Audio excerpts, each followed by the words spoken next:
Welcome to CNN Student News. As the new week begins, many people around the world are paying tribute to Nelson Mandela. He helped end apartheid, South Africa's practice of racial segregation. He became the country's first democratically elected president. Mandela died last Thursday at 95. Our show from last Friday covered his life and legacy. Yesterday was a national day of prayer in South Africa. An official memorial service is scheduled for tomorrow. Several world leaders are set to attend. Mandela's memory is being honored around the globe.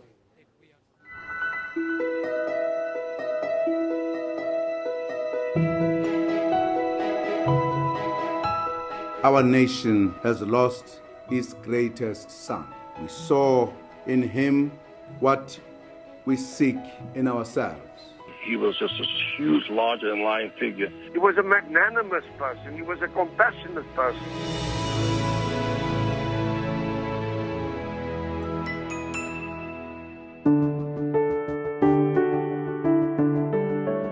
For the world, there's been no leader like him in my lifetime. He was remarkable. I mean, he had a wicked sense of humor, a twinkle in his eye, and yet at the same time, there was the serious side to him. What an extraordinary and inspiring man Nelson Mandela was. He was the person that I think more than any other person in the late 20th century represented the triumph of the human spirit over adversity.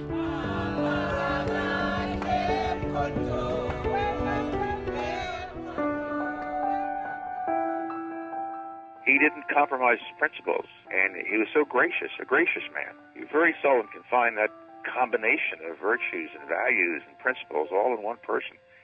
But it was all there in one man that we all came to know and love, Madiba, Nelson Mandela. Many around the world were greatly influenced by his selfless struggle. He touched our lives in deeply personal ways. I am one of the countless millions who drew inspiration from Nelson Mandela's life. My very first political action was a protest against apartheid. The day he was released from prison gave me a sense of what human beings can do when they're guided by their hopes and not by their fears. We would ask everybody at the Adelaide Oval to stand, please, for a minute's silence in respect of the life of Nelson Mandela. For now, let us pause and give thanks.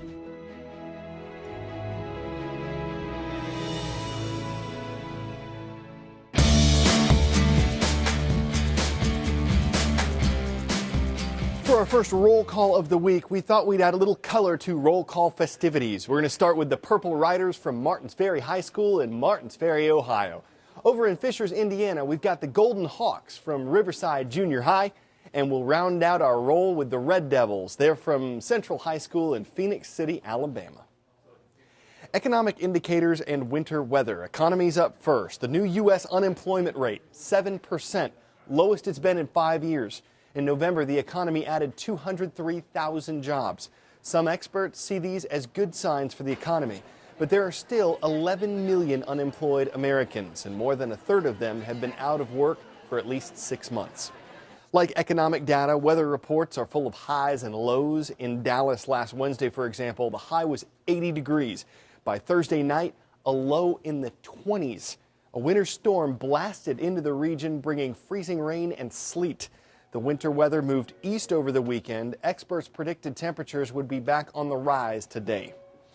When someone from one country visits another, it's unusual for that person to be held prisoner. That's what happened to Merrill Newman, though, when he took a trip to North Korea. The country isolates itself from most of the rest of the world, so it's very difficult to understand its decisions. One thing we do know is that the situation involving Merrill Newman is over. Good morning. I'm delighted to be home. Merrill Newman, the 85-year-old Korean War veteran, spent 6 long weeks in captivity. It's not clear why the North Korean government suddenly let him go. But the state's news agency said he was deported for humanitarian reasons and because he was repentant. I can understand that in the U.S. and Western countries, there is misleading information and propaganda about DPRK. It came a week after the former Army intelligence officer and later Silicon Valley executive gave this statement for his alleged war crimes while in Korea some 60 years ago. And killed 3 innocent operators, delayed the munition supply. Some described it as highly scripted political theater. This is a pattern of the North Koreans. They make some of these prisoners do confessions. They basically feel they have enormous leverage over you, and you're in a North Korean prison. You say that. Following his release, Newman first went to China, then flew home to San Francisco. His son and wife by his side at the airport. It's been a great homecoming, and I'm tired, but ready to be with my family now. And thank you all for the support we got. Here in Palo Alto at Newman's retirement complex, you can see the yellow ribbons to welcome him home.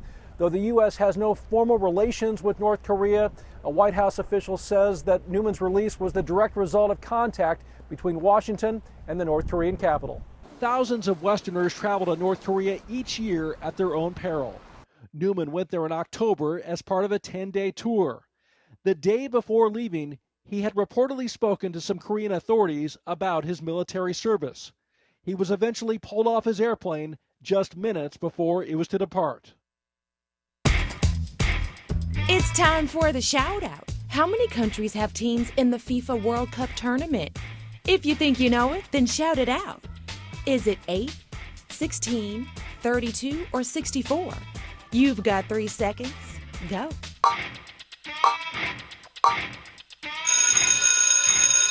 Every 4 years, there are 32 nations in the World Cup soccer tournament.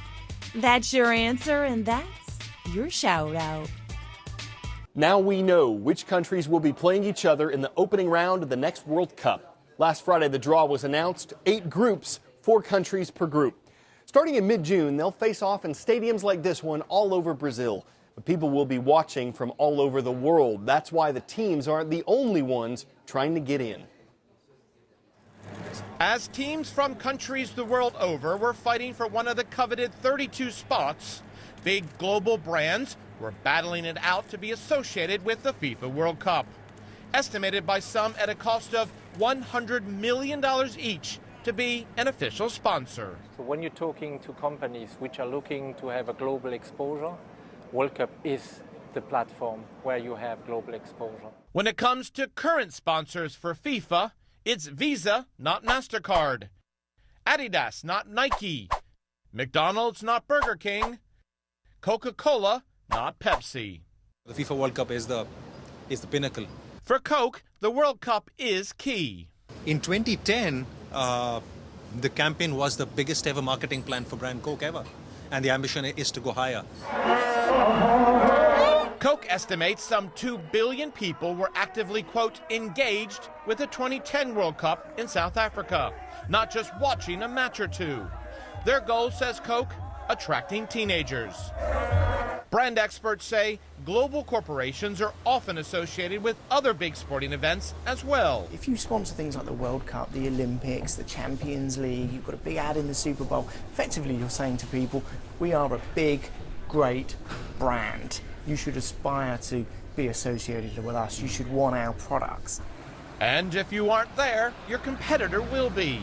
This is the number one passion for Latin America, for Europe. It's more than just a sport. It's about culture. You have to be there. You have to go and own that space. That space also goes totally against the new trend of niche marketing and micro-targeting. Though for the brands, it's not about selling a specific product. It's about your brand basking in the glow of the Super Bowl or the Olympics or the FIFA World Cup. Jim Bolden, CNN, London.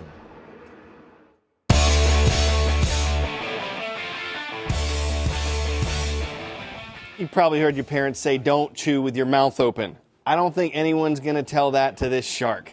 This video comes courtesy of a camera that was attached to the bottom of a boat. The sailors strung out bait and got this view of a shark chowing down. The animal just thought it was having lunch. Little did it know it was about to become a YouTube sensation.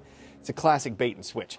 After the shark's hunger had abated, it might have felt guilty, but that's a different tale. We've reached today's finish line. Enjoy the rest of your Monday. We'll see you again tomorrow. Bye now.